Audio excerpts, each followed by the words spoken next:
আমার dream project, yes, এটা বললেন রায়হান রাফি। রায়হান রাফির একটা ড্রিম প্রজেক্ট হচ্ছে লায়ন। যেরকম তুফান একটা ড্রিম প্রজেক্ট ছিল, সেরকমভাবে কিন্তু লায়ন একটা ড্রিম প্রজেক্ট। জিদ্দাকে নিয়ে রায়হান রাফির এটা একটা অন্যতম বড় ড্রিম প্রজেক্ট। তো এটাকে নিয়ে আমরা এখন কথা বলবো।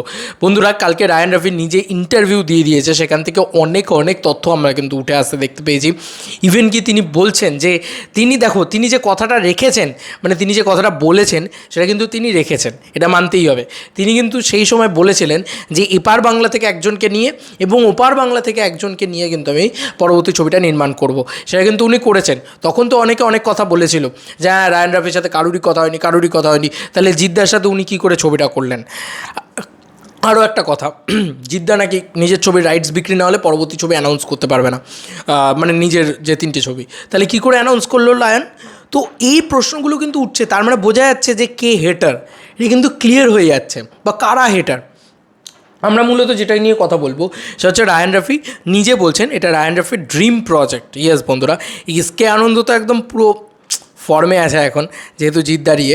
তো আমরা যে জিনিস সবাই কথা বলছে, সেখানে একটা নিউজ হয়ে গেছে, সেখানে আমরা বাংলাদেশের একজন ভীষণ গুণী তারকার নামও দেখেছি, এবং সেটা নিয়ে শুনছিলাম যে একটা ভুল তথ্য দেওয়া হয়েছে, এবং আপনি একটু আগেই শোয়ের আগে বসে বসে ফোনে কথা বলছিলেন এবং নামগুলো অ্যানাউন্স করলেন। সো লায়ন দিয়ে শুরু করতে চাই।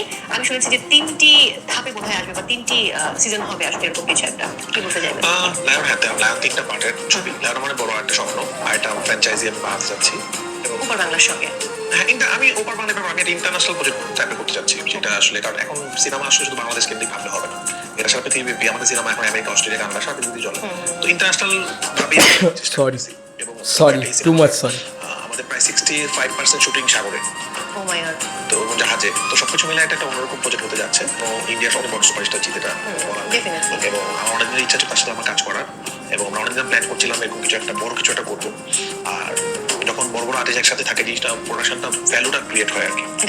তো আর এখন আমরা নায়িকা ঘোষণা করিনি, সেটা আমার প্ল্যান। শুনছি যে নায়িকা সম্ভবত বাংলাদেশের হচ্ছে। আমি চেষ্টা করব বাংলাদেশে, যেহেতু বাংলাদেশি ডিরেক্টর, আমি বাংলাদেশি সাবজেক্ট, আমি চাবো আমার ইচ্ছা বা বাংলাদেশ থেকে অভিনেতা অভিনেত্রী সব বেশি নেওয়ার জন্য। আমি এমনটা শুনেছি এই সিনেমাটা মুক্তি পাচ্ছে রোজার ঈদে। তুফান মানে লায়ন মুক্তি পায়, তাহলে তো অনেক আগে থেকে শুটিং শুরু হলো, ডিসেম্বরে শুটিং শুরু হলো। এখন যে জটিলতা রয়েছে ভিসা সংক্রান্ত, এই জটিলতা কতটুকু মোকাবেলা করতে পেরেছে? এটা তো প্রোডাকশন হাউস কল, প্রোডিউসার সেটা দেখবে কিভাবে কি করা যায়। এটা নিয়ে আপনার টেনশন? শুটিং অনেকটুকু তো ইয়েতে সাগরেই হবে, সুতরাং সাগর বলতে বঙ্গোপসাগর, মানে তো ওপার বাংলা থেকে আর্টিস্টকে এখানে কি হয় আর কি। চেষ্টা করি বাংলাদেশের মানুষকে আসলে আমি হলে নিতে চাই, তারা আমার সিনেমা হলে দেখে এবং আমাকে বিশ্বাস করে। তারা পরাণ দেখেছে, সুরঙ্গ দেখেছে, তুফান দেখেছে, এবার তাকে আরেকটু ভালো কিছু দিতে চাই, আরেকটু বড় কিছু দিতে চাই। এই জন্য এই কষ্ট, এরকম কঠিন কঠিন গল্প চিন্তা, কখনো মাটির নিচে, কখনো সাগরে। এবং তিনি একজন সুপারস্টার, তাকে তিনি আপনার সিনেমা অভিনয় করছেন। ওপার বাংলার জিৎ, সুপারস্টার জিৎ, তিনি আপনার সিনেমা অভিনয় করছেন। মানে রায়হান রাফির মধ্যে এমন কি আছে? রায়হান রাফি আসলে নিজেকে কিভাবে বিশ্লেষণ করবে সবার সামনে? জানি না, আমার মধ্যে কি। আমি শুনছিলাম যে আপনি রায়হানের গল্প নিজে লিখছেন এবং সঙ্গে আরো একজন আছেন। আমি আসলে আচ্ছা, এখান থেকে অনেকগুলো আপডেট আমরা পেলাম, আমি তোমাদেরকে পুরোটা দেখিয়ে দিলাম। এবার মূল বিষয় হচ্ছে এটা কিন্তু একটা ইন্টারন্যাশনাল ছবি হতে চলেছে। It's a biggest international film এটা কিন্তু হতে চলেছে প্রথমত।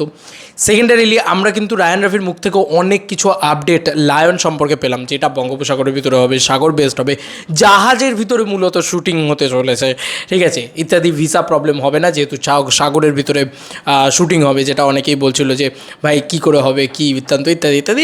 এসব নিয়ে কোনো সমস্যা আশা করি হবে না, এবং বাংলাদেশের নায়িকা থাকবেন, ইত্যাদি ইত্যাদি তো আমরা জানতে পারলাম। এবং এটা একটা মানে বিগ প্রজেক্ট হতে চলেছে। মানে এর আগে সুরঙ্গ দেখেছেন, সুরঙ্গর থেকে বড় তুফান হয়েছে, তুফানের থেকেও বড় কিন্তু লায়ন হতে চলেছে। এবং রায়হান রাফি নিজেই বলছেন তার এটা ড্রিম প্রজেক্ট, তার একটা স্বপ্নের ছবি, এটা স্বপ্নের মতন তার এই সিনেমা, এবং সে কিন্তু এই সিনেমাটাকে গ্র্যান্ডলি বানাতে চায়। তো এই এতগুলো আপডেট কিন্তু আমরা লায়ন রিলেটেড পেলাম। লায়ন সিনেমাটা যে কত বড় সিনেমা হতে চলেছে এইটুকু শর্ট আমরা বুঝতে পারছি। আমরা অনেকেই লায়ন নিয়ে অনেক কথা বলছি বটে, কিছু মানুষ আছে যারা আবার লায়ন নিয়ে হেট্রেটও ছড়াচ্ছে, কিন্তু ওই তুফানের মতন না হয়ে যায় আবার, যে এমন ব্যবসা করলো যে কিছু মানুষের এত ফেটে গেল, সিনেমা ভালো না। আরে ভাই, কী যায় আসে সিনেমা ভালো কি খারাপ? সিনেমা বিজনেস করলে সেটাই আলটিমেট, ঠিক আছে, ব্যবসা করাটা আসল। তো এই যে লোকে যারা বলবে ভালো না, তাদের ক্ষেত্রে কিন্তু এটা ধরেই নেবে যে সিনেমা ব্যবসা করছে তাই তাদের জ্বলছে। আর একটা কথা আছে না, তোদের জ্বলবে জিদ্দার তাতেই চলবে, সরি আমি তুতলে গেলাম। তোদের জ্বলবে, জিদ্দার তাতেই চলবে। তো এটাই হওয়া উচিত আমার মনে হয়। লায়ন জাস্ট ফাটিয়ে দেবে, এটুকু নিয়ে কোনো সন্দেহ নেই। তোমাদেরকে আর কি মতামত? এই যে এন্টায়ার রায়ান রফি যে কথাটা বললেন, যেভাবে উপস্থাপনাটা করলেন, যেভাবে উনি বলছিলেন, লায়ন নিয়ে গোটা ইন্টারভিউটা হয়েছে আর কি। আমি কালকে গোটা ইন্টারভিউটাই দেখেছি, আরও অনেক স্টেটমেন্ট রয়েছে, পারলে একবার ইন্টারভিউটা চেক আউট করো। চলো বন্ধুরা, নতুন কোনো ভিডিওতে দেখা হবে, বাই।